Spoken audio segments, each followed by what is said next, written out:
भारत माता की, भारत माता की।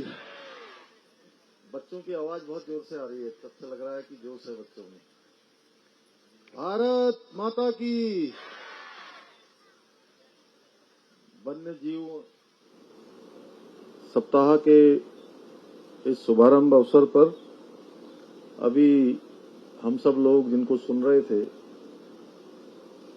हमारे वन विभाग के मंत्री के नाते लगातार वनों के संरक्षण के लिए, जीवों के संरक्षण के लिए लगातार काम करने वाले हमारे वन विभाग के मंत्री आदरणीय सुबोध उनियाल जी, इस क्षेत्र के लोकप्रिय विधायक आदरणीय ब्रजभूषण गैरोला जी, प्रमुख सचिव वन श्री आर के सुधांशु जी, प्रमुख वन संरक्षक श्री विनोद सिंघल जी, प्रमुख संरक्षक वन्य जीव प्रतिपालक वाइल्ड लाइफ श्री समीर सिन्हा जी, निदेशक Rajaji tiger reserve doctor Saket Badola ji, Karan Bora ji, ये करण बोरा जी हैं पीछे बैठे हैं जी, और हमारे संचालक भाई काव्य जी एवं यहाँ पर उपस्थित हमारे हिलियाल जी और आए हुए सभी हमारे अतिथिगण, वन विभाग के सभी अधिकारीगण, सभी कर्मचारीगण, विभिन्न विद्यालयों से आए हुए हमारे सभी शिक्षकगण और जिन बच्चों ने यहाँ पर आज बहुत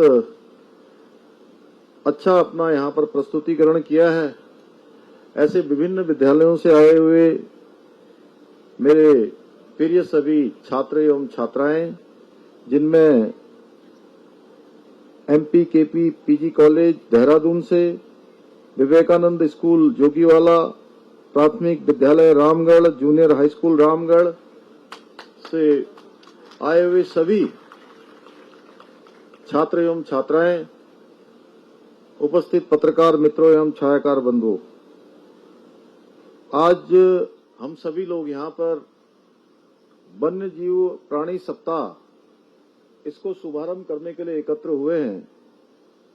मैं इस अवसर पर वन्य जीव संरक्षण के लिए काम करने वाले सभी, जहां वन विभाग के हमारे अधिकारीगण, कर्मचारीगण और आम जनमानस में से जो भी लोग अपना योगदान देते हैं, मैं उन सभी का अभिवादन करता हूं। सबको मैं आज के इस अवसर पर उन सबको बहुत बधाई देता हूं।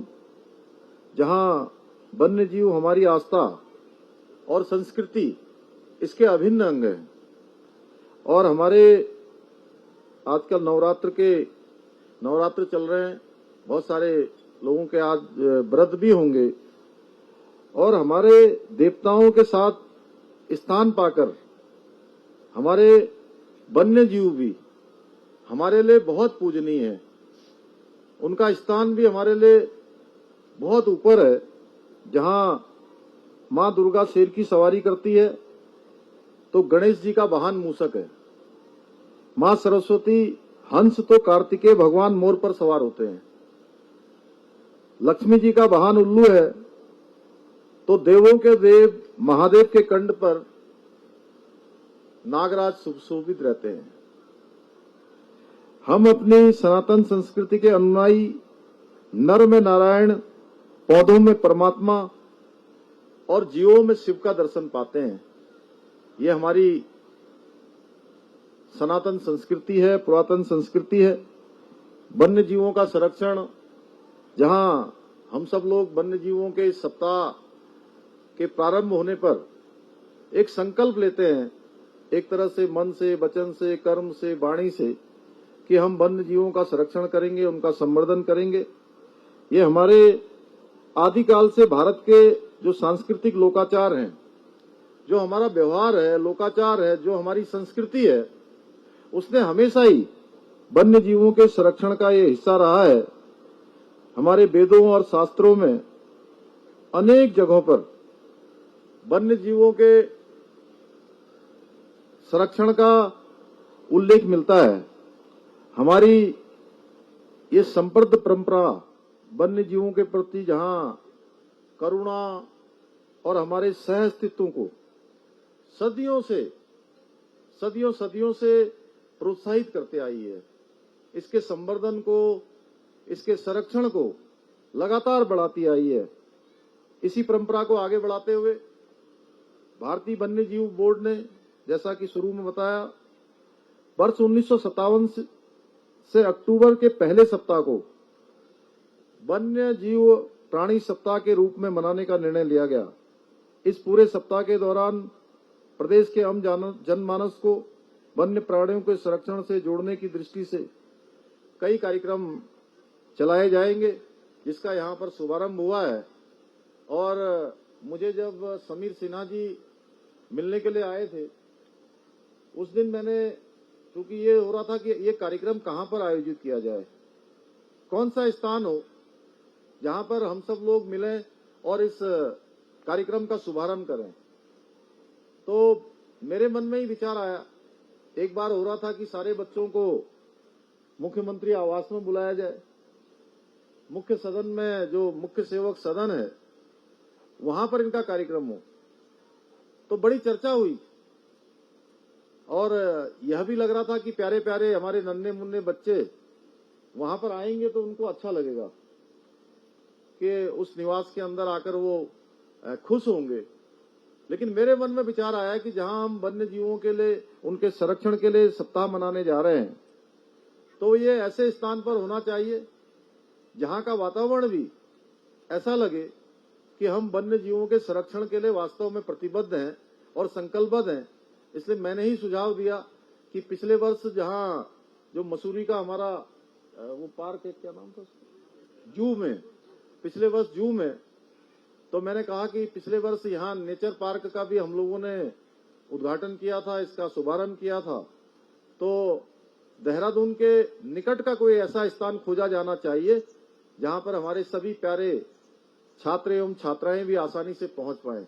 तो मैं बधाई देना चाहता हूं विभाग के लोगों को कि उन्होंने इस नेचर पार्क का यहाँ पर सिलेक्शन किया, इसको चयन किया और बहुत शानदार यहाँ पर जहाँ बच्चों ने अपनी अभिव्यक्ति दी है, अपने प्रस्तुतिकरण किया है, उनके माध्यम से हम सब लोग यहाँ पर बहुत सारे जो यहाँ पर उन्होंने अपना प्रस्तुतिकरण किया कि किस प्रकार से वन्य जीवों के साथ हमारा व्यवहार होना चाहिए, किस प्रकार हमारी एक्टिविटी होनी चाहिए, आने वाले लोगों को किस प्रकार का अपने मनोरंजन का जरूर वो ध्यान रखें, लेकिन उसके साथ साथ वन्य जीवों के संरक्षण और संवर्धन का भी, और उनके साथ किसी प्रकार की छेड़छाड़ न हो, जिससे कि कई बार उनका स्वभाव न होते हुए भी वो अनावश्यक रूप से हानिकारक हो जाते हैं, जिसके कई सारे दुष्परिणाम भी हमारे सामने आते हैं।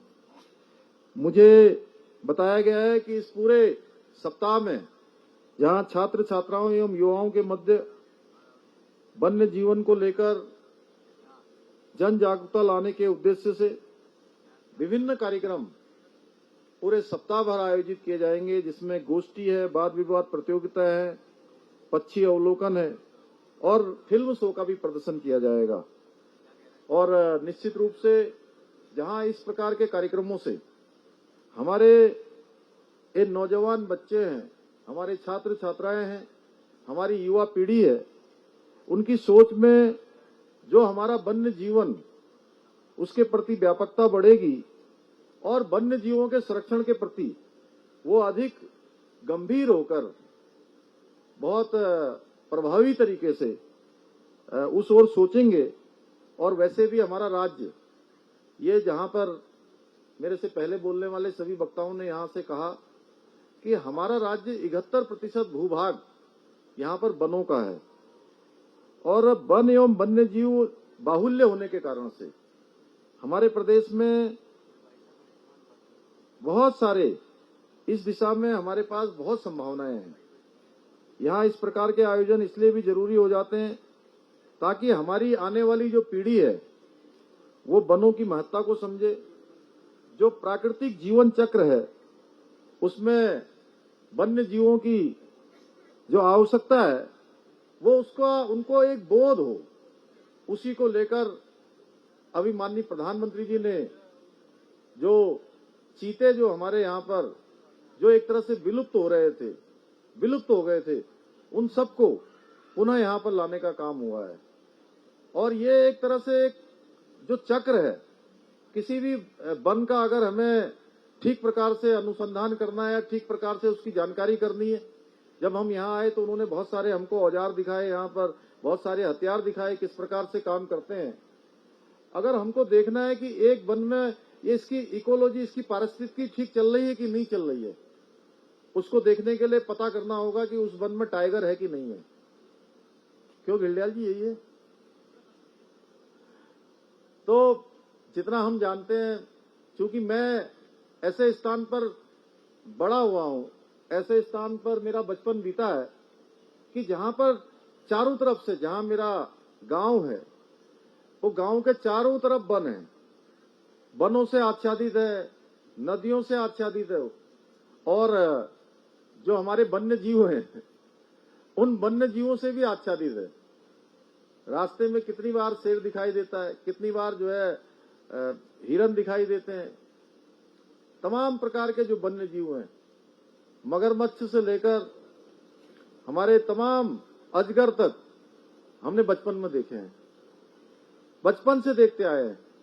और एक बार तो मैं बताऊं कि पहले के समय में जब छोटे थे, मुझे लगता है 4वीं-5वीं में मैं पढ़ता हूंगा, ठीक से मुझे याद नहीं आ रहा है, मैं रात में उठकर बाहर आया तो उन दिनों हमारे यहाँ शौचालय नहीं होते थे। मैं बाहर आ गया, मैं बाहर आकर बैठ गया। तो बाहर बैठा तो मुझे लगा कि कोई कीड़ा मेरे चढ़ रहा है, नीचे से कीड़ा जो है, छोटा सा कीड़ा चढ़ रहा है। तो मेरी समझ में आया नहीं, मैं सोच रहा कीड़ा चढ़ रहा होगा, छोटा सा ऐसा लग रहा था, कुछ एहसास नहीं हो रहा था। और जब ऊपर तक आ गया तो मैंने ऐसे हाथ से मारा तो बड़ा सा सांप जब सामने मेरे गिरा लंबा सा, तब मैं अंदर को भागा बड़ी तेज। हाँ तो ऐसे वातावरण में और ऐसे माहौल में हम लोगों की परवरिश हुई है। हमारे बच्चों ने तो दूर से देखते हैं कि अभी सांप आ गया, सांप आ गया कहते हैं, वो सांप हमारे ऊपर ही चढ़ गया था। तो इसलिए ये जो चक्र है उसमें हमारी जो भावी पीढ़ी है, हमारे प्यारे नन्हे मुन्ने बच्चे हैं, आने वाले कल के भविष्य हैं, उन सबको जहां वनों की महत्ता को समझना चाहिए, वहीं जो प्राकृतिक जीवन चक्र है और जो वन्य जीवों की आवश्यकता है इस पूरी सृष्टि में, इस पूरे पर्यावरण को संतुलित करने के लिए, वनों को संतुलित करने के लिए, वायु को संतुलित करने के लिए और साथ में पानी के संतुलन के लिए भी। आज हम देख रहे हैं जगह जगह पर जितने हमारे पहले प्राकृतिक स्रोत होते थे, वो सारे के सारे स्रोत सूखते जा रहे हैं। हम पहले पहाड़ों की ओर निकलते थे, आप यहां से देखते होंगे, यहां से अगर कोई ऋषिकेश से पौड़ी की तरफ जाएगा, श्रीनगर की तरफ जाएगा, या नरेंद्र नगर होते हुए चंबा से टिहरी की तरफ जाएगा, तो इन स्थानों पर, सैकड़ों स्थानों पर पहले स्रोत होते थे। धीरे धीरे वो स्रोत सूखते जा रहे हैं।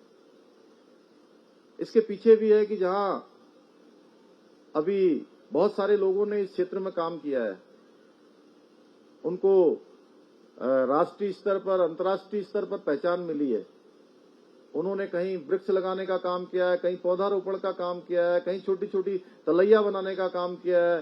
कुछ लोगों ने जो है बीज बम बनाकर जगह जगह पर बीजों का रोपण करने का काम किया है। तो निश्चित रूप से ये सब लोग हमारे लिए प्रेरणा के स्रोत हैं। कई बार हम सोचते हैं कि आपदा आ रही है, आपदा आने के पीछे भी आजकल आप देखते होंगे जो मौसम होता है, उस मौसम के अनुरूप जो पर्यावरण होना चाहिए, जिस प्रकार का मौसम होना चाहिए, मौसम के अनुकूल जो है हमको ना उस समय की हवा आती हुई दिखाई देती है, ना महसूस होती है, ना धूप आती हुई दिखाई देती है, ना ठंड आती हुई दिखाई देती है। बरसात के मौसम में कई बार सूखा पड़ जाता है, और सर्दियों के समय में जब बारिश नहीं होती थी, अब बारिश होने लगती है। ये सब हमारा जो प्राकृतिक असंतुलन हुआ है उसका भी बहुत बड़ा रोल है, बहुत बड़ा कारण है। इसलिए ये प्राकृतिक संतुलन भी हो, उसके लिए हम क्या कर सकते हैं, ऐसे अवसर पर जरूर हमको सोचना चाहिए कि इस धरा ने हमको जहां, इस पृथ्वी ने जहां हमको इतनी ऑक्सीजन दी है, कोरोना महामारी के दौरान हमने देखा कि एक सिलेंडर खरीदने में हमको कई 100 रुपया लग जाता था, और अगर हम पूरे जीवन भर एक मनुष्य की जो वो ऑक्सीजन को ग्रहण करता है, जो हमारे इस वन्य जीव चक्र के कारण से हमको प्राप्त होती है, उस ऑक्सीजन का हम पूरा मोल अगर लगाएंगे तो एक मनुष्य निश्चित रूप से कई करोड़ों की ऑक्सीजन ले लेगा। क्यों सिंघल सर, आप तो उसके भी रहे हो, क्या नाम हमारे, नहीं उसके दूसरे वाले जो हमारे, हाँ, पॉल्यूशन कंट्रोल बोर्ड के। तो एक व्यक्ति के जीवन में करोड़ों करोड़ों की, दीपांकर जी तुम भी जानते होंगे, अभी देख लेना जाके कितने की ऑक्सीजन हम पूरे जीवन भर ग्रहण करते हैं। क्यों मैडम बताइए आप, करोड़ों करोड़ों रुपए की। तो जब हमको ये धरा, ये पृथ्वी, ये वायुमंडल, ये जो प्रतिपालक चक्र चल रहा है, ये हमको जीवन देने का काम करता है, तो हमको भी कुछ न कुछ देना चाहिए, कुछ न कुछ हमको सोचना चाहिए। कई बार हम लोग जो है हरेला पर्व मनाते हैं, हरेला पर्व के दिन पूरे प्रदेश के अंदर हम वृक्षारोपण के कार्यक्रम आयोजित करते हैं। अब हम नई परिपाटी भी अब शुरू हुई है, और अच्छी बात है कि हमारी जो नई पीढ़ी है वह भी बहुत सजग होकर, बहुत जागरूक होकर, और मैं कहूं कि बहुत चाव के साथ वह भी आगे बढ़ रहे हैं इस दिशा में। उनको भी ये भास हो रहा है, आभास हो रहा है, बोध हो रहा है कि हमको जरूर इन सब क्रियाओं में, इन सब कामों में भाग लेना चाहिए। उसके कारण से जहां बहुत सारे लोगों ने चलन बनाया है कि जन्म दिवस होगा तो हम पौधारोपण करेंगे, किसी बच्चे का नामकरण होगा तो हम पौधारोपण करेंगे, और कोई दिवंगत होंगे, कोई कार्यक्रम होंगे उसमें भी पौधारोपण करेंगे। एक अच्छी परिपाटी हमने यहाँ शुरू की है, एक अच्छा काम शुरू किया है। यह पारी निश्चित रूप से, जहां हमारे पूर्वज हमको इतनी सारी चीजें दे गए हैं, इतने पेड़, इतने वृक्ष, ये सब सारा प्राकृतिक संतुलन, तो हमको भी ये सोचना चाहिए कि हम अपने आने वाली पीढ़ी को क्या देकर जाएंगे, अपनी आने वाली पीढ़ी के लिए विरासत में हम क्या छोड़कर जा रहे हैं। तो अगर हम इस दिशा में सोचेंगे तो मैं समझता हूं कि निश्चित रूप से आज का जो वन्य जीव सप्ताह हम मना रहे हैं वो हमारा बहुत साकार होगा। प्रदेश में जहां हमारे राष्ट्रीय उद्यान है, वन्य जीव विहार है, संरक्षण आरक्षित घोषित हैं, इसके अंतर्गत जहां 14.77% भूभाग इसमें सुरक्षित है। भारत में संरक्षित क्षेत्र का आवरण का जो प्रतिशत है 5.27 है, वहीं उत्तराखंड में इसका अनुपात लगभग 3 गुना ज्यादा है। यह हमारे इस अनुपात से पता लगता है कि संरक्षण के प्रति हम सब लोगों की पहले से ही कितनी प्रतिबद्धता रही है। हमारी ये हरियाली और इसमें स्वच्छता से घूमते हुए वन्य जीव प्रतिवर्ष देश के और विदेश के लाखों जो हमारे पर्यटक आते हैं, श्रद्धालु आते हैं, उन सबको आकर्षित करते हैं। एशियाई महाद्वीप के पहले राष्ट्रीय उद्यान कॉर्बेट नेशनल पार्क में तो हर साल हजारों की संख्या में पर्यटक बाघ देखने ही आते हैं। अभी वन मंत्री जी बता रहे थे, जैसे कॉर्बेट का एक तरह से मैं कहूं कि हजारों लाखों लोगों को आकर्षित करने के लिए वो बाघ और तमाम पक्षी वहां पर हैं, उसी प्रकार से धीरे धीरे हमारे वन मंत्री जी के इनके नेतृत्व में और इनके मार्गदर्शन में तेजी से राजाजी पार्क को भी आगे बढ़ाने का काम हो रहा है। मैं इसके लिए इनको बहुत बधाई देता हूं। आज हमारे आदरणीय प्रधानमंत्री मोदी जी से प्रेरणा पाकर हम सब लोग प्रदेश में इकोलॉजी और इकोनॉमी दोनों के बीच संतुलन स्थापित कर रहे हैं।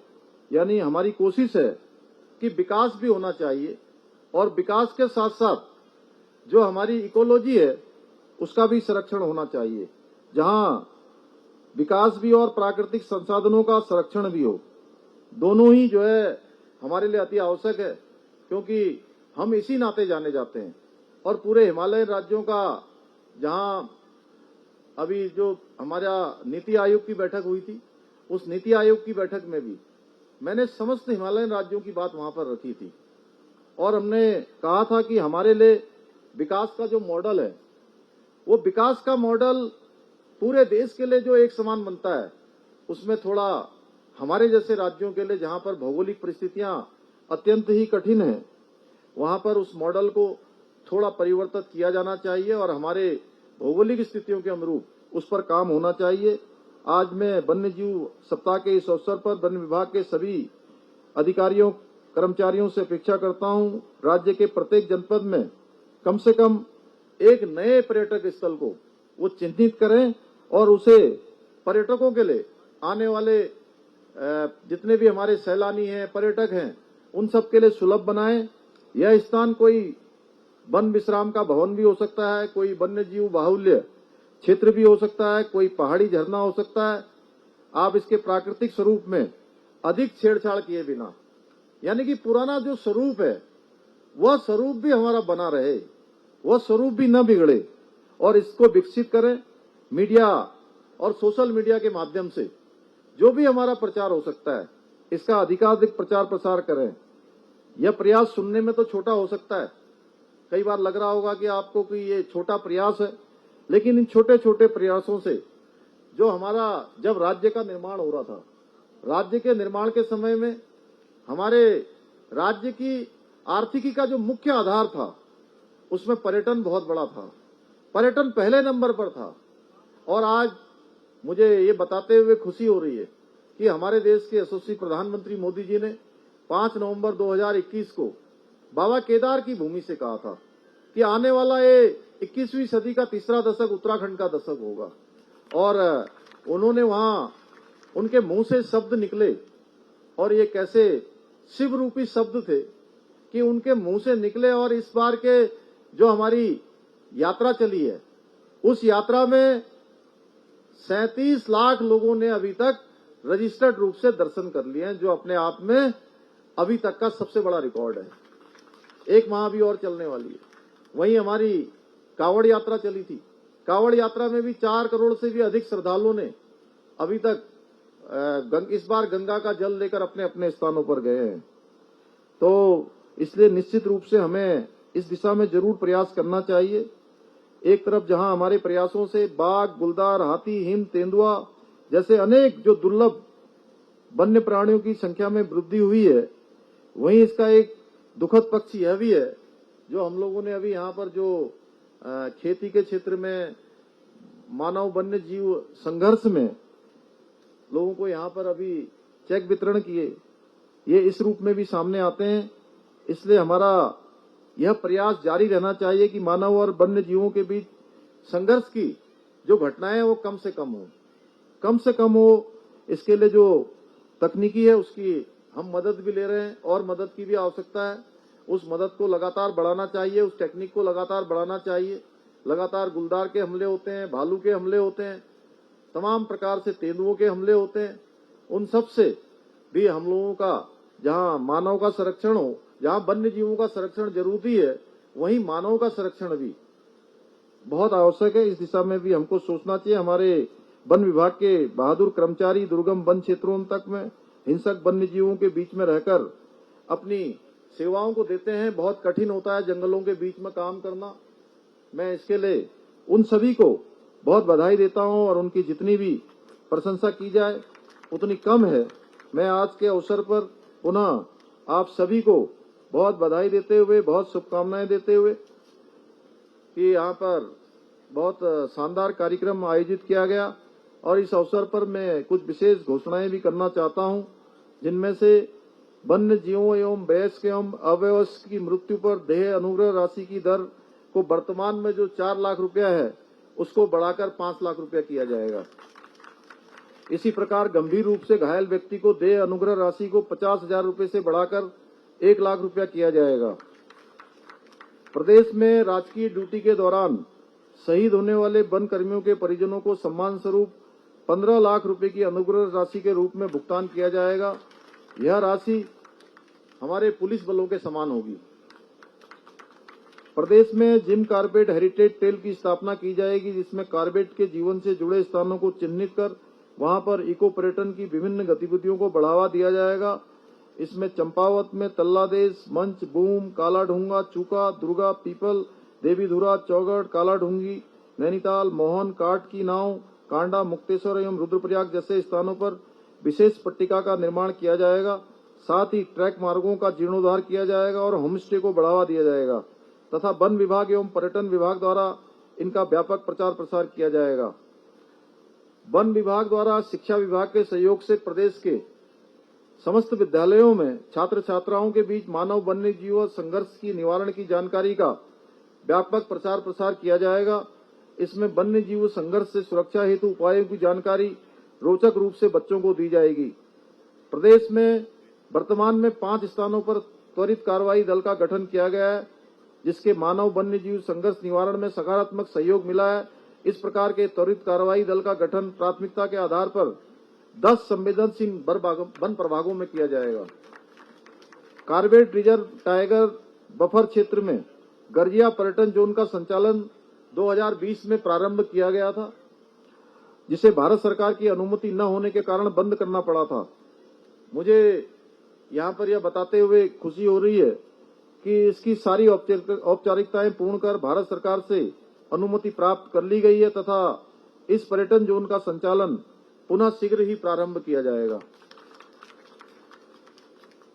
प्रदेश के शिवालिक एलिफेंट रिजर्व की स्थापना वर्ष 2002 में की गई थी। इसे कुछ समय पूर्व निरस्त करने का निर्णय लिया गया था। वन्य जीव सप्ताह के अवसर पर मैं शिवालिक एलिफेंट रिजर्व की पुनर्स्थापना की भी घोषणा करता हूं। पुनः अंत में इन्हीं शब्दों के साथ अपनी वाणी को विराम देता हूं कि मां प्रकृति सदैव हमारे अस्तित्व को बनाए रखे। मैं पुनः इस कार्यक्रम के आयोजकों को, वन विभाग के अधिकारियों को, कर्मचारियों को, यहाँ उपस्थित सभी आगंतुकों को, विशेष रूप से प्यारे प्यारे हमारे बच्चों को एवं हमारे सभी पत्रकार मित्रों को, छायाकार बंधुओं को वन्य जीव सप्ताह 2022 के अवसर पर अपनी उपस्थिति के लिए उनको सभी को मैं शुभकामनाएं देता हूं। बहुत बहुत धन्यवाद। जय हिंद, जय भारत, जय उत्तराखंड।